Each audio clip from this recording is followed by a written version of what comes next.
After several years of absence, the Doctor Who Christmas specials have returned, featuring the solo premiere of Ncuti Gawta as the 15th Doctor. But the question is Russell T Davies giving Whovians a great Christmas gift, or is he dropping coal in everyone's stockings?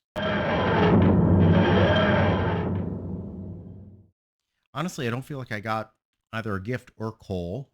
Um, I feel like RTD just gave everyone empty stockings for Christmas. Nothing. So you get nothing. Because this episode was just kind of meh. Really meh. Meh. What do you mean, meh? Yeah, what's the wiki summary of this with some highlights pointed out? It kind of opens up 19 years ago from today. The central action of this whole show takes place present day, literally December 25th, 2023. 19 years ago, which would be 2004? Math is tough. We see a woman wearing a hood, and she leaves a baby outside the church. And this is happening. In the opening, we see Dr. Ncuti there. We don't know why he's there, but he's there. Then we flash to present day, and we see Ruby Sunday, who's played by Millie Gibson, having an interview with a British TV personality whose name I believe is Davina McCall. As an American, I don't know who she is. Checking IMDb, apparently she's been involved in a lot of stuff. Apparently, like the British version of Big Brother, something called Long Lost Family, which I guess is what Ruby is involved with now with this interview, because she's trying to figure out who her family is. You see, again, she was abandoned as a child, and she's trying to figure out who her family is. So they're going to try to help her out with that.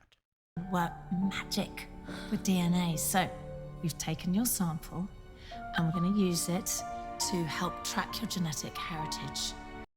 Well, while this is happening, we begin to see that Ruby's having some weird accidents happen around here. On the interview with Davina McCall, a bunch of lights almost fall down.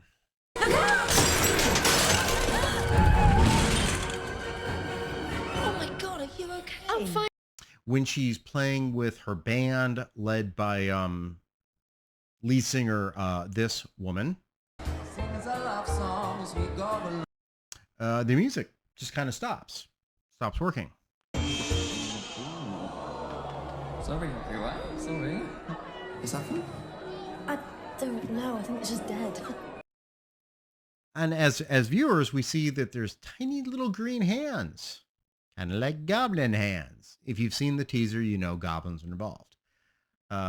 Ultimately, we get to the point where Ruby's at a nightclub, and that's when we see the Doctor really in his full glory. Again, Dr. Ncuti on a dance floor, and he's spinning around in a white tank top and a kilt.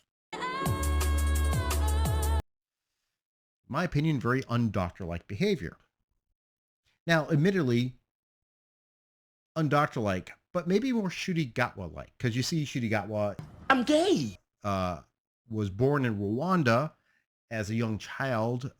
He and his family escaped Rwanda during, I believe, the genocide in the early 90s, and they settled in Scotland. So he probably has heritage of a combination of Rwandan and Scottish. So the kilt makes sense. But as a doctor, It doesn't make sense. while he's gyrating on the dance floor, he apparently catches the attention of Ruby. Yeah, there's some very attractive look that Ruby seems to have, seeing him dance among the crowd. We also see the goblin hands playing some mischief. As her drink almost falls, the Doctor shows up and catches it out of nowhere.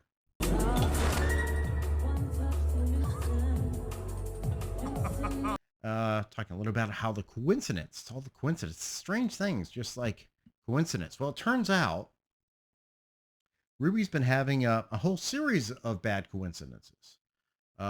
Later on, Dr. Ncuti saves her life when she and her friends are driving home in a cab, and a giant snowman almost falls on them.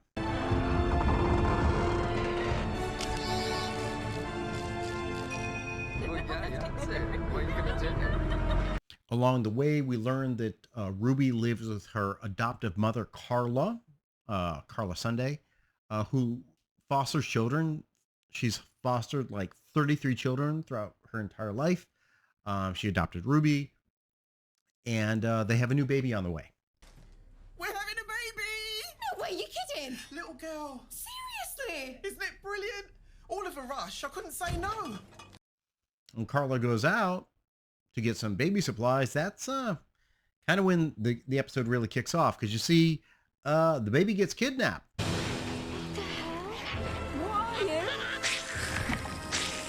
That's right. All those little hands, those little green goblin-like hands, well, they take that baby. And then Ruby runs off in pursuit, chasing the goblins across the roof. Give me back my baby!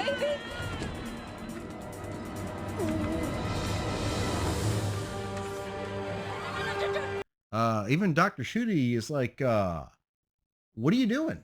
What the hell are you doing? I'm just Well, what did you do that for? Yeah, I think he said babes. Did he say babes? And you thought, yeah, I'll give that a go, babe. That's a different take on the Doctor. But they jump aboard, and jump onto a rope ladder and climb into a goblin ship.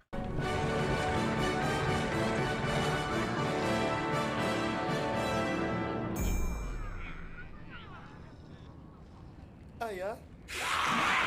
Captured for a little bit, but escape. Wait, how did you do that? I spent a long, hot summer with Harry Houdini. And then, basically, honestly, I'm going to describe it as like the Muppet Show happens. I'm really trying to figure out why so many shows these days want to do musical episodes. Oh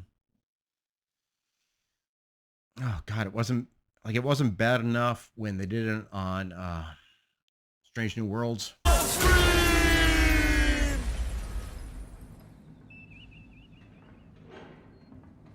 I don't get it. My opinion, only one show did it right. Where do we go from here? Yeah, Josh Whedon's got issues. Back in the day, he wrote a hell of a show. Really good.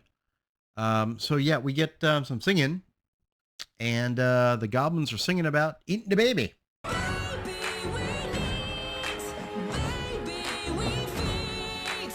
Eat the baby. And the baby's not going to be... Well, the baby's going to be eaten by the Goblin King. Getting some real Labyrinth vibes off this as well. Well, he's a lively little chap. I think I'll call him Jareth. Yeah, and the Goblin King looks basically like Jabba the Hutt. No, seriously, look at it. I mean... It's freaking Goblin Jabba the Hutt. Here's the king, goblin. Dr. Ncuti and Ruby show up somehow through a series of coincidences, and they save the baby also while singing. Goblin King, oh, the Goblin King. It's so good to meet you, you great big thing. Just let Buffy do it, please.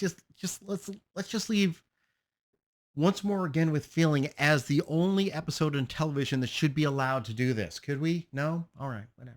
So the baby gets saved and they go back, and the goblins are not satisfied. So they got a little bit of revenge plan, and what they decide to do, because you see these goblins have the ability to travel through time, not like the Doctor, but they kind of surf the waves of time. They go back in time to 19 years ago when Ruby was dropped off at the orphanage.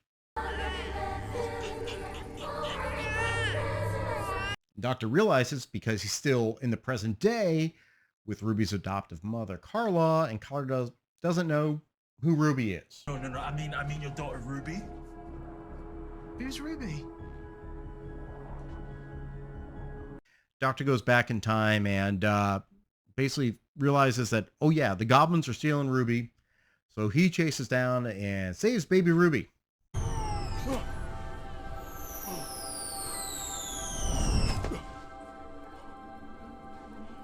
The Goblin ship is destroyed. Timeline goes back to how it was before, and that's our episode. Ruby goes off and wonders what happened to the Doctor, and she just happens to see the TARDIS on the street, and she encounters her neighbor, Mrs. Flood, who's like, "Oh yeah, go check that out." What do you mean?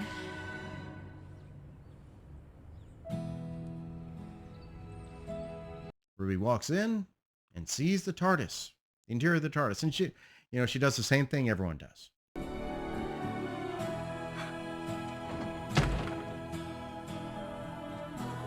It's bigger on the inside. You run around, blah blah blah. Goes back in, and Ncuti goes, I'm the Doctor. "Yeah, I'm Dr. Ncuti. That's it. That's our episode." But we get a little bit of a hint of maybe something going on, because at the end we see Mrs. Flood, the neighbor, encounter one of the other neighbors who's like, "Oh my God, did you see that box just disappear?" And she's like, "Oh, don't worry about it." And then she says this. Never seen a TARDIS before. Who is Mrs. Flood? I've already seen some articles. Is she the Master? Is she another Time Lord?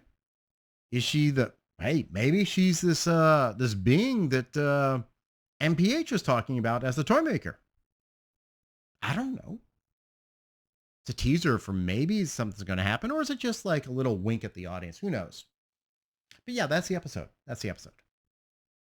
And like I say, overall, the sad part of it just being kind of is that it's kind of the feeling I've gotten this with all the 60th anniversary specials, and now this one. Anniversary specials, Christmas special, they don't really feel special. I look back at the prior Christmas specials, like the first one when David Tennant showed up in the Christmas Invasion. When you talk of the Earth, then make sure that you tell them this. It is defended. When he showed up on the interstellar version of the Titanic. I'm the Doctor. I'm a Time Lord. I'm from the planet Gallifrey in the constellation of Kasterborous. I'm 903 years old, and I'm the man who's going to save your lives and all 6 billion people on the planet below. Or when David Tennant ended his run as the Doctor in the end of time. Don't, please! Wilfred,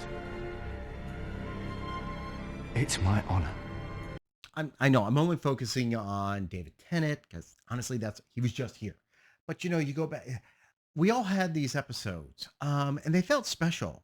Christmas Carol, The Doctor, the Widow, and the Wardrobe, Snowman, Last Christmas, The Husbands of River Song.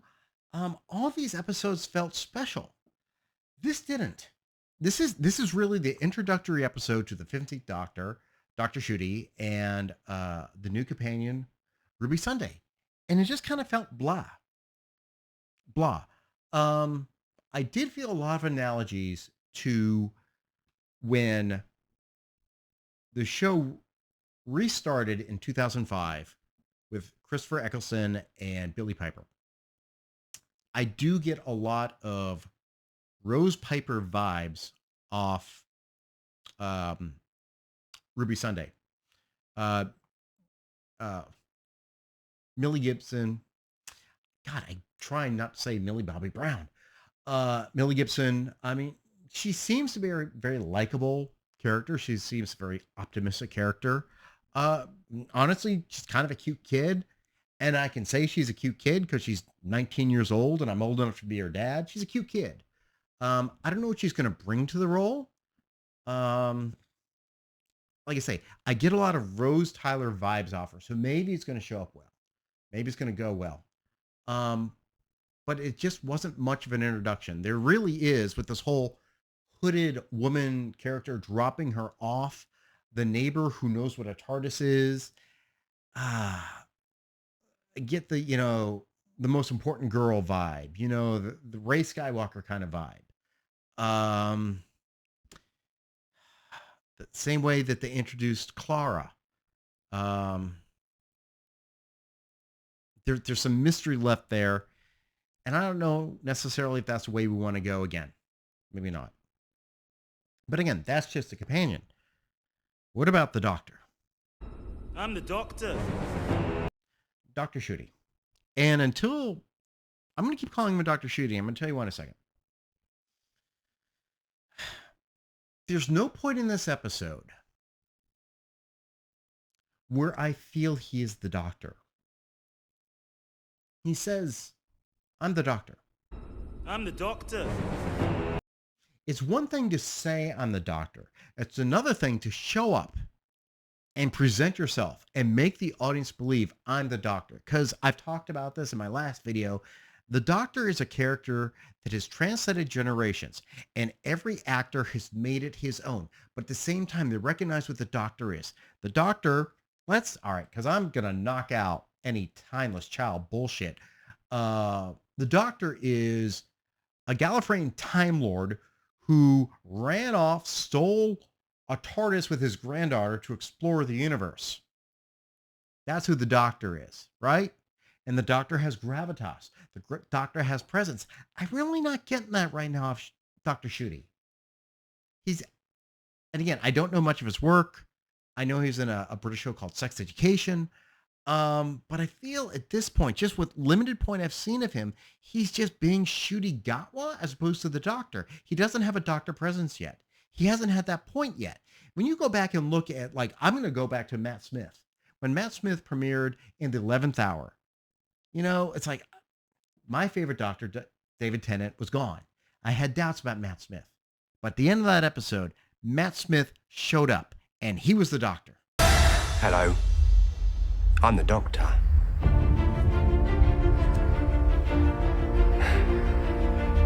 Basically, run. That's what I mean. You have to have that presence. You have to have that announcement. I didn't get it. I didn't get it with this guy. So I'm honestly, the jury's still out on Dr. Ncuti. I don't know who he's going to be.